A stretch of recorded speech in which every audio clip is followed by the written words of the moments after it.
Are you looking to get your photos organized on your Mac, but you just don't know where to start? Or maybe you're tired of wasting time and you want to make sure you're doing it the right way.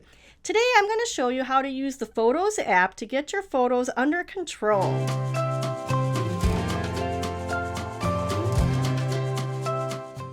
Hi, I'm Molly Bartelt. I own Pixologie, where we've been helping people feel confident and motivated in saving their family photos. We've been doing it for over 10 years. Now, I love using the Apple Photos app on my Mac, but it is only just one of the tools I use in saving all of my family memories. And if you'd like to know more about the system that we teach and use here at Pixologie, see the description below, and there's a link to download a roadmap, and you can learn more about all the other things going on with the family pictures besides your current digital collection that you're working with on your Mac. Today we're going to cover why people use the Apple Photos app, and then I'm going to give you a quick tour.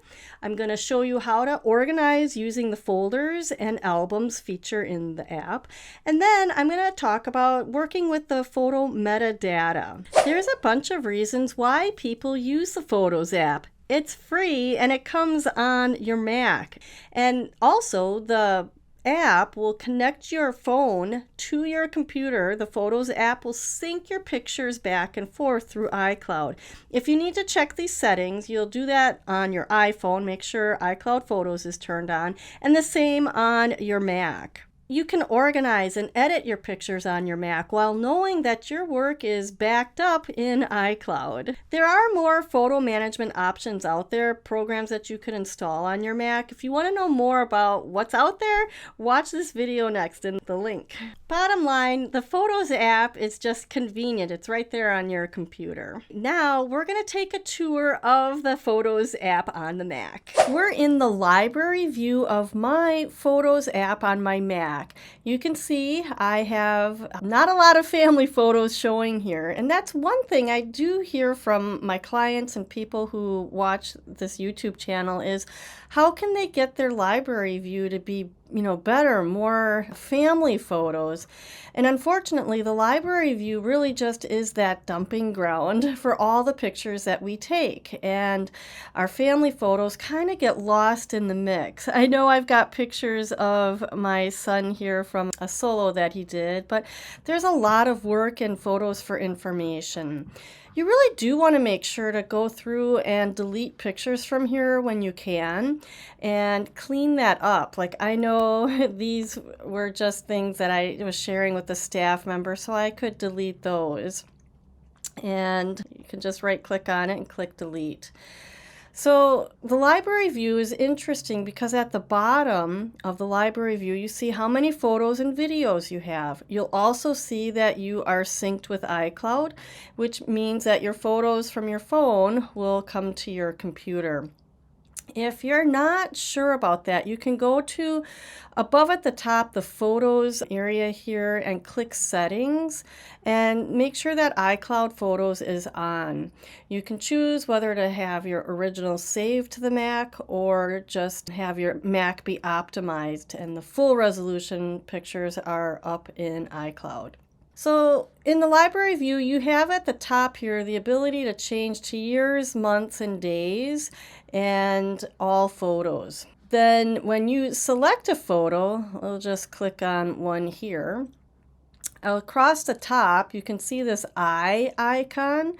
This is the information icon, and this is so handy because it tells you the date it was taken, and you'll see the caption and keyword. This is how you can edit that information. If you select a few photos and do the eye, it will give you, information about the batch of them. Also, across the top, if you click a picture or two or more, you can share, you can add them to your favorites, and you can rotate them. Now, down the left-hand side, there's just different views that Apple offers you. There's memories, which are system generated, using AI to give you videos and slideshows of pictures shared with you. So these are the pictures that people have shared with me. And it's kind of nice, I guess, to know, but you could get yourself a little mixed up as to what's being saved where. So I don't focus on this too much, other than to make sure that these photos are saved to my library. If they weren't, they would have a little button here that says Save to Library. Then there's people and pets. This is great because it does the facial recognition for you. You can confirm more names. And just recently they added pets. So we've got Tilly and Brody and Sydney and Charlie in here, which is crazy that our pets are being recognized by Apple. Again, that is artificial intelligence working for you. Your photos also probably, if they're taken with your phone, have a location. So it's kind of fun when you can see all the different places that you've been. Favorites, obviously the pictures that you have hearted. Recents is interesting because this is what's showing you that's been most recently added to your photos. And I'll show you how that works in a second. We're going to go next to iCloud links. And these are links that people have shared with you or that you've shared with other people. And these links are only available for 30 days. So you do want to get pictures out of there if these are important to you. Like these came from my friend Tammy. I don't know, for whatever reason, all these years ago, I didn't save all of these pictures. So let's just say we'll just take this picture. I think it's Philadelphia. And right now I'm selecting it, and you can see at the top it says save one photo. So I'll save this photo, and now it's in my collection, and I could do that for several if I wanted. When I go to recents, now that photo I was just recently added, but the date taken on it, if I click that I button, was 2017. So if I go to the library view, it's going to be in 2017. It's not going to be, today. So sometimes people get mixed up when they save pictures to their Apple Photos because it's a recent photo, but not a currently taken photo. Anyway, there's an area here for imports, and then there's something new called duplicates. Like the Photos app now will identify duplicates for you, which is great. I'm not going to spend any time on this, but it is interesting. I noticed here this picture is 2.9 megabytes, and this one's only 226 kilobytes. Depending on how photos are shared with you, the size can be different, and you want to be a little bit aware of which pictures you're saving. Then there's recently deleted, which I can't believe that we now have to use our thumbprint or our fingerprint or facial recognition on our phone to see our recently deleted pictures. But it might help you recover something that you were looking for if you accidentally think you deleted something you didn't want to.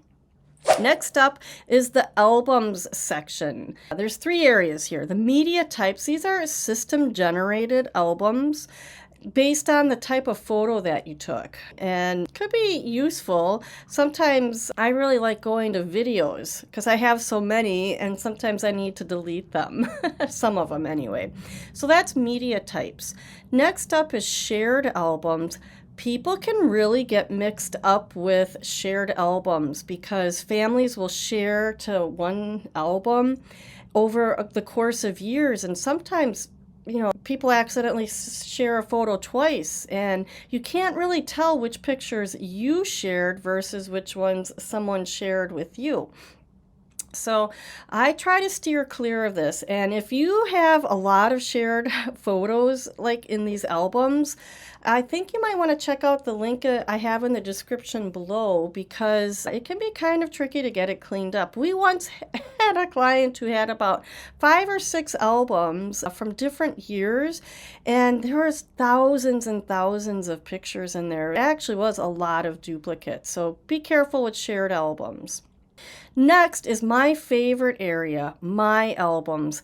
These are the albums that you may have organized somehow on your phone or on your computer, or if you upgraded iPhoto library to Photos, you're going to have a mess in here as well.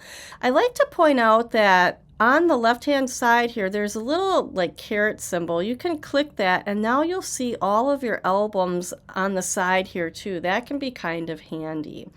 So a few things about the My Albums view is, first of all, you can see at the top what you have. I have 34 albums in one folder. Albums, you can tell they're albums because they are a full square picture. And folders, here down on the bottom, you can see that it's a full square with 4 squares inside of it. So inside the screenshots folder, I have shopping and text messages. Then lastly, there's my projects. And the my projects could be like slideshows, books. A lot of these require another app to be installed on your computer.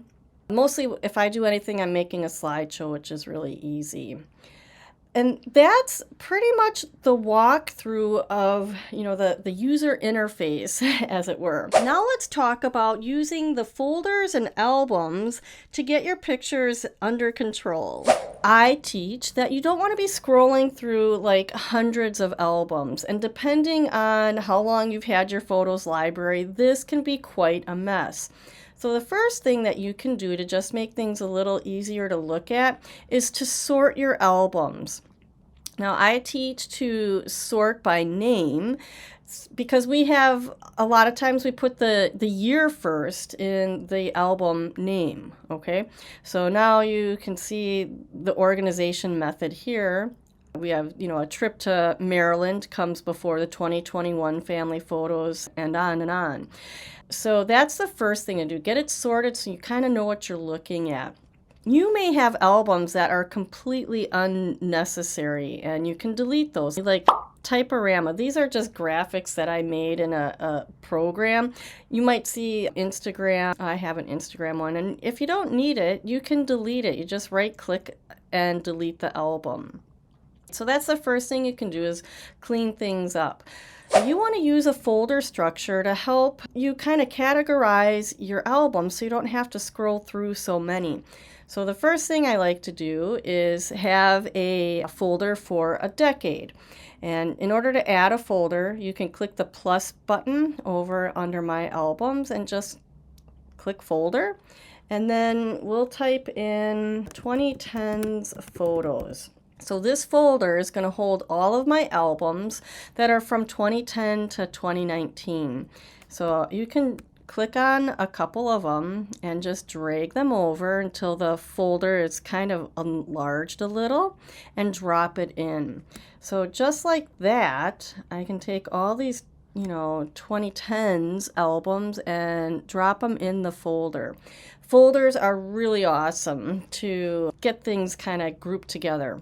I do want to mention that any of the work that you do on your computer in the Photos app will show up in the Photos app on your phone, and it's wonderful to see that organization on your phone when you're done. Work photos. So let's make a folder for work photos.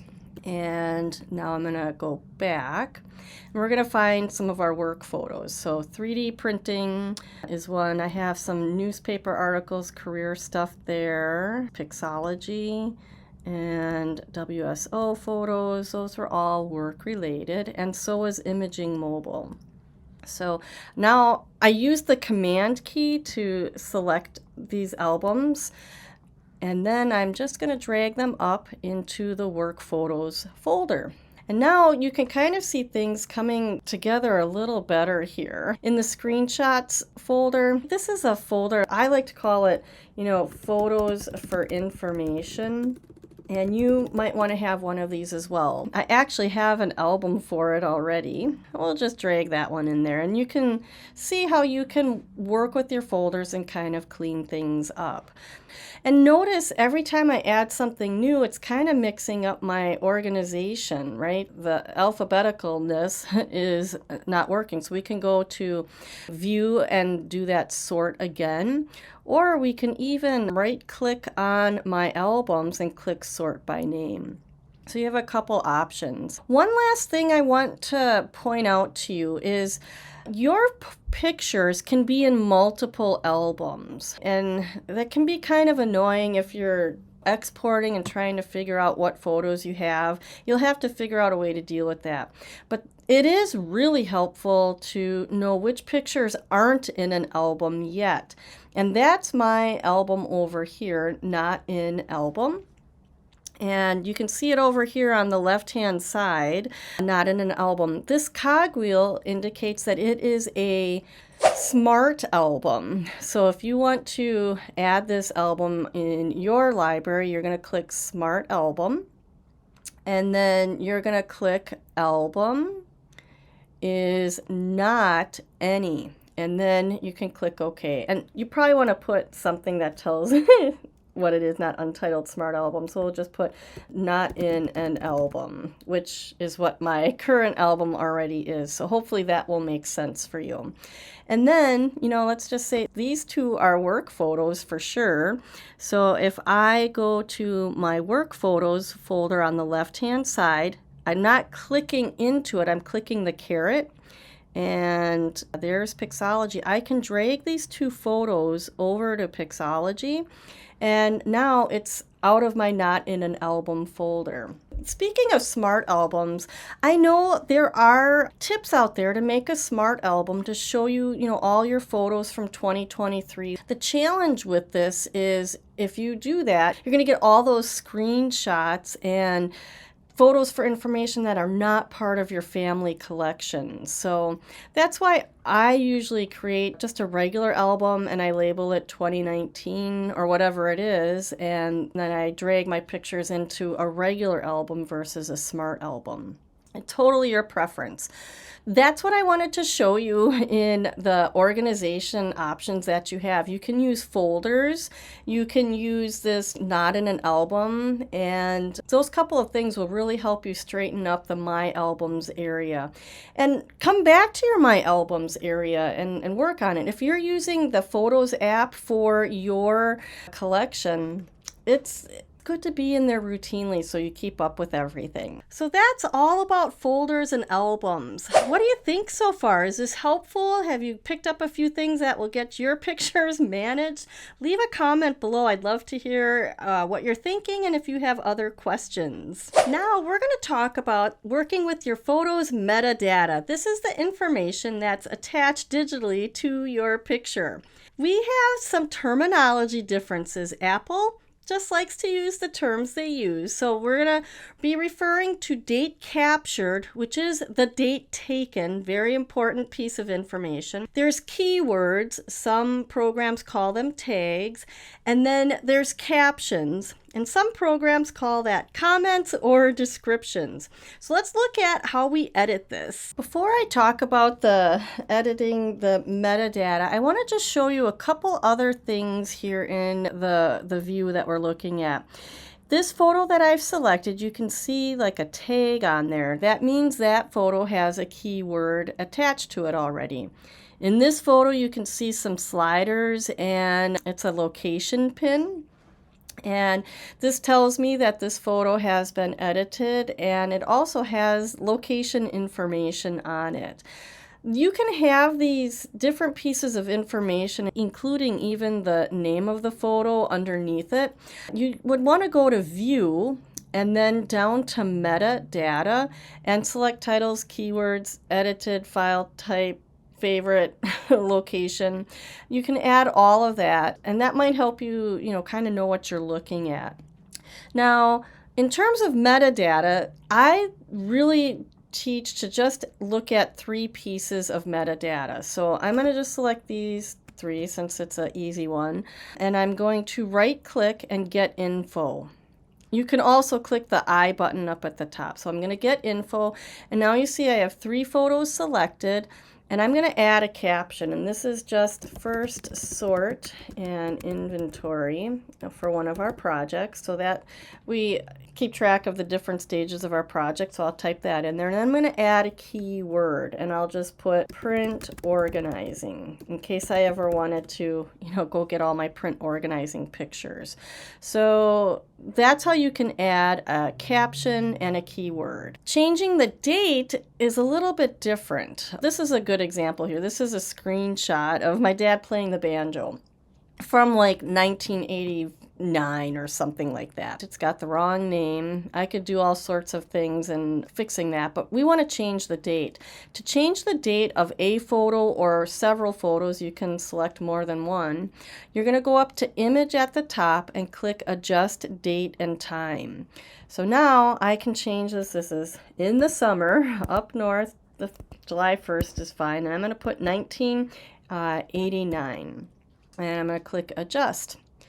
That picture got put way up at the beginning, so it says 1889, I think. I think that's why it's at the beginning, because this photo here, I changed the date to be 1912.